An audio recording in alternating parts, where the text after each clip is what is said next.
not to use a cliche saying like a perfect storm, but do you think that where America was with the counterculture and what was going on with the counterculture, do you think that this all happening with the Krishna movement, do you think it was a perfect storm to take root? Do you think that had you know what the funny thing is? In my presentation about the history of the Hare Krishna movement, I use that term. Oh, really?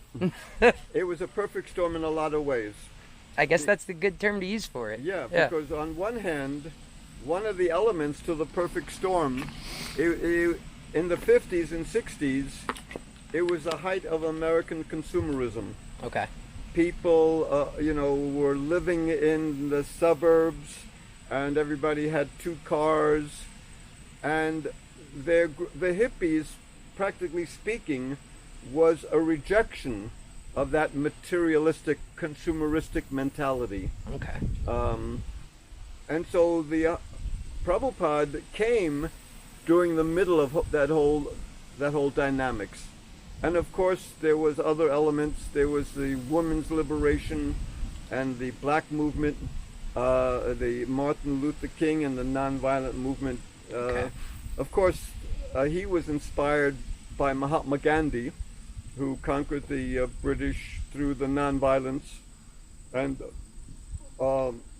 so there's that element of all of these elements were coming together in the 60s. And so Prabhupada came to America, and he really didn't know anything about the hippie movement. He just fell into it. Did you personally know Tirtha, Thomas Dresher? Did you know him? Yes, I wasn't really good buddies with him. Yeah. But I knew him. I also visited him on several occasions. While he was in prison or outside? Yeah, in prison. I know that he did some things that probably weren't the best decisions, but as a whole, did you feel that deep down he was a good person? Yeah, he was misguided. The thing is that he was in Vietnam. Yeah. And he was with the special forces in Vietnam. Mm-hmm. He was one of those guys that interrogated Viet Cong in helicopters. Wow. And if they didn't cooperate, he would throw them out of the helicopter. I heard that he had some stories about Vietnam. Yeah, well, he wrote his own book about his experiences. I think I forget what it's called. I'll have you to might look want it up. to Google his name. But when you Google his name, only one thing comes up. Yeah, I know. I'll find his book. Definitely, I'll definitely take a look and see if I can't find it. I'd like to take a look at that. But I think somebody put a little website together for him and his writings. Oh, really? So if you email me, I might be able to lead you to the right spot. But you That'd can be cool. Google his name. But just the reason I ask is because people tend to assume he was this boogeyman with no redemption, and that wasn't him, was it? Well, the thing is this: like, people are misguided, and like I mentioned about the thing about the hippies. Mm-hmm. When you come to the Hare Krishna movement, people are in a contaminated state. Yeah. They're carrying a lot of baggage with them before the process of purification really takes over. Yeah. And so there was a lot of hippies that came with baggage, and this fella, Thomas, also came with baggage because he was trained how to kill. And so, I didn't say that, that he was a lot of people from the Vietnam era who were in Vietnam, they some of them wound up in prison for some serious crimes. Yeah. Others wound up in the streets. Yeah. A lot did. Yeah. The being in Vietnam took a heavy toll I'm sure on people. I'm sure it and did. he didn't realize it, but it took a heavy toll on him because he was going back to those tendencies that he had developed in Vietnam. And so, to him, it wasn't that hard to kill somebody. And he was involved in 2 murders. Yes, Steve Bryant. Did you know Steve or Charles St. Denis? Well, I knew them both not very well. In passing, I've talked to both of them. Did they seem like decent people? I like to find out the humanity of people. When you talk to somebody individually, yeah, they all seem like decent people. Yeah. But what they do in the secret recesses of their mind is another thing. Yeah. Yeah, you're absolutely right there. It's kind of hard to really see inside of somebody. So, what's his name? St. Denis? Yes, Charles St. Denis. Yeah, now he was fooling around with somebody else's wife. Yes, his name was Dan Reed. Yeah. And so, how do you say his Darkuda? No, I don't know. I don't know either. But anyways, Reed asked Tirtha to help him. Mm-hmm. Because he knew Tirtha's background. And so he wanted to get even with this guy for kind of like having an illicit affair with his wife. Okay. And so they plotted to kill St. Denis. Okay. And the funny thing is that when the cops closed in on them,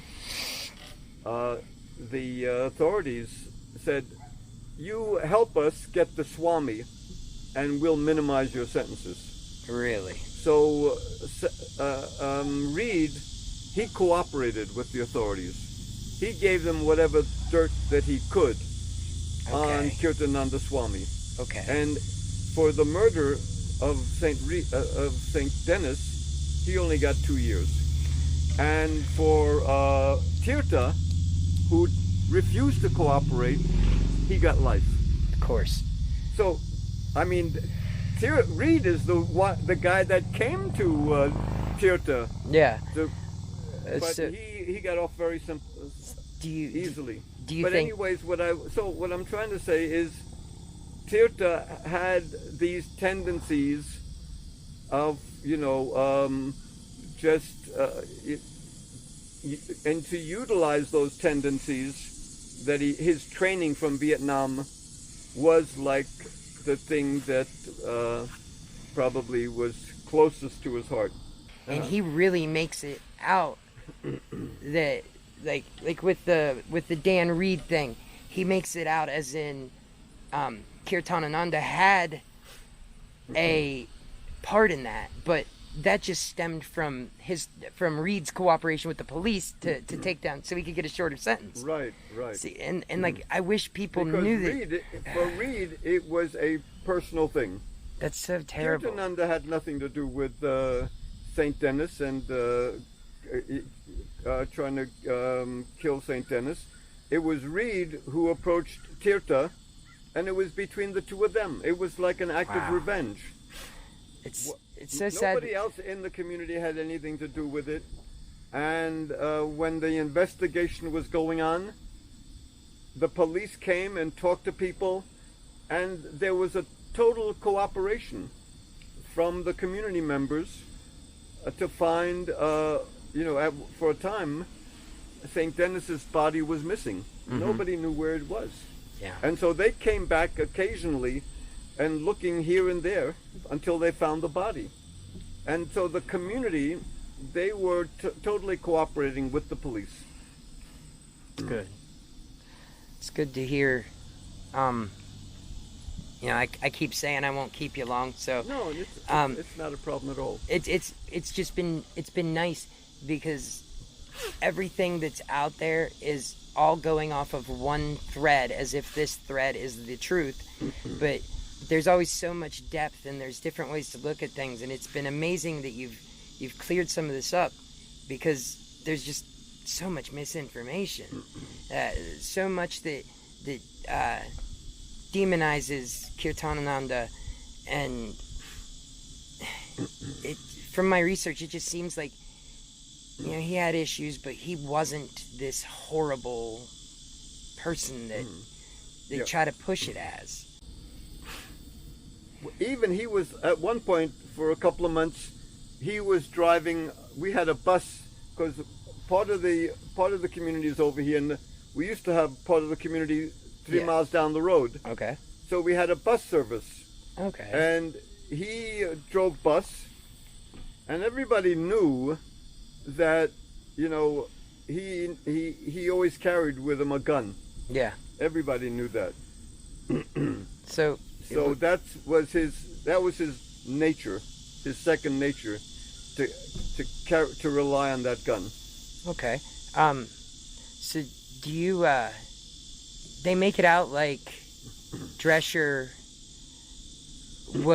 his job was the enforcer. It wasn't like that, was it? Like he wasn't walking around like a police officer, was it? Oh, well, he was just a bus driver. He was just a bus. See, But that's what stinks. Is there's just so much misinformation.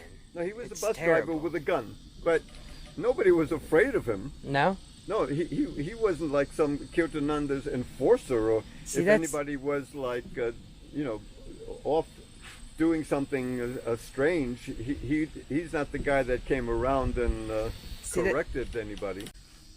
Back when Kirtanananda was whatever you would call him, the leader of the temple. The leader, yeah. He was attempting to bring in elements of Christianity. Is that still something, or did you guys? No, that was just his type of experiment. He called it. Oh, he called it an experiment. And okay. so you know, the devotees at one point, just for like 3 years maybe, there was a period where they were wearing the Franciscan robes. Okay. You know, like Franciscan monks. Okay. And they were singing English hymns in the temple, and a lot of these hymns were from the Christian culture, but they were Christianized. Yeah. And with a few words changed to make them Hare Krishna hymns. But my father-in-law was visiting here once, and he said, when I come to a Krishna temple, I want to see how the Krishnas worship. Absolutely. I don't want to see them imitating the Christians.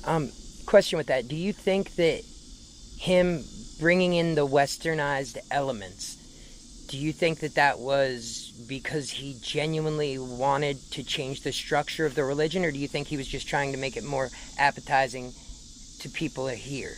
Probably he wanted to make it more appealing to a Christian mindset.